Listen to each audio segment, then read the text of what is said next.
म्हणून आता भय नाही ऐसे वाटे जीवा, घडली या सेवा समर्थांची. समर्थांची सेवा आपल्याला भेटल्यानंतर भय राहत नाही, कारण देवाचं काम वेगळं आहे आणि संतांचं काम वेगळं आहे. देव काय करतो? भक्त राखे पायापासी, दुर्जनासी संवारी. 200 वेळा दुर्योधनाला कृष्णाचं दर्शन झालं पण काही उपयोग झाला नाही. तसं देव भक्ताला पायाजवळ ठेवतो, दुर्जनाला मारून टाकतो आणि तुम्ही आम्ही केलेल्या कर्माचं पाप आणि पुण्याचं शिक्षा आणि सुख तुम्हाला देव देतो. हा देवाचा धंदा आहे, धर्म स्थापनेचा धंदा आहे. पण संतांचा धंदा याच्या विरुद्ध आहे. संत काय करतात? गगनगिरींच्या कारखान्यामध्ये इकडे दुर्जन घातला की तिकडे सजन बाहेर पडतो.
जोरात टाळ्या, कारण आम्हाला याचा अनुभव आहे. कुठं तरी कीर्तनकाराची 2 चाकं, एक मृदंगाचार्य आणि दुसरे टाळकरी, ही जर कमी असतील तर कीर्तनकार ही कुणीकडे जातो काही कळत नाही.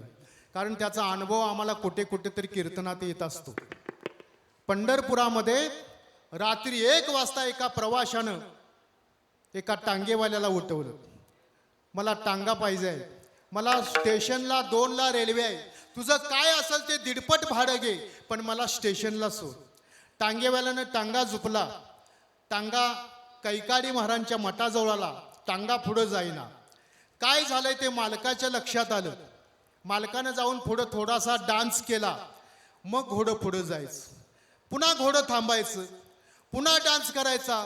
प्रवासी म्हणतो, महाराज माझी काय वरात काढायची ठरवली का काय?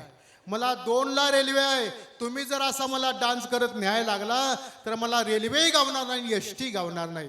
नाही म्हणला, तुझंही बरोबर आहे आणि माझंही बरोबर आहे. तुम्हाला झोपेतनं रात्री 1 वाजता उठवल्यामुळं प्रवासाचं घोडं घरात राहिलं, वरातीचं घोडं झुपल्यामुळं तुला असाच डान्स केला पाहिजे. म्हणून त्याचा अनुभव आले अंगा, ते या जगात येते. म्हणून आता भय नाही ऐसे वाटे जीवा, घडलिया सेवा समर्थांची. संत तुमच्या आमच्या नंतर जन्माला आले. संतांनी जे जे करून ठेवलं, तुकोबारायांनी जो अभंगाचा गाथा लिहिला, त्या गात्यामध्ये तुकोबाराय म्हणतात, आता भय नाही ऐसे वाटे जीवा, घडलिया सेवा समर्थांची. म्हणजे देव जे करतात, सटवीनं नसीब लिहिती सटवी, त्याला सटवी. ज्ञानेश्वरीमध्ये त्याला माऊली आदृष्ट देवता म्हणतात. आदृष्ट झालिया उदासू, पालटे श्रीमंतीचा उलासू, पौर्णिमे पाटू शतांशू पालटे जैसा. सटवीन बाळाचं नसीब लिहिते. ब्रह्माचा लिका कधी न चुके, कोणाला चुकत नाही. पण संत गगनगिरी महाराज म्हणतात की सटवीनं लिहिलेलं अक्षर बदलण्याचा अधिकार फक्त एका सद्गुरूला असतो. म्हणून कोल्हापूर संस्थान गगन बावड्याला, असा गगनगिरी जगदवंदे झाला. लाखो भक्तांचा उद्धार केला, विसू कसा मी गुरुपादुकेला.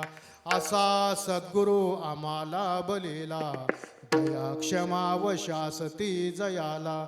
शांती होण्याने तसे बहुकार याला, गगनगिरीजी नाम शोभेत याला. एकदा भगवंताला, त्या खोपोलीच्या नाताला, अनाथाच्या नाताला हाक मारू आणि कीर्तनाच्या विषयाला सुरुवात. सर्वांनी हाताने टाळी, मुखाने देवाचं भजन. दिगंबरा दिगंबरा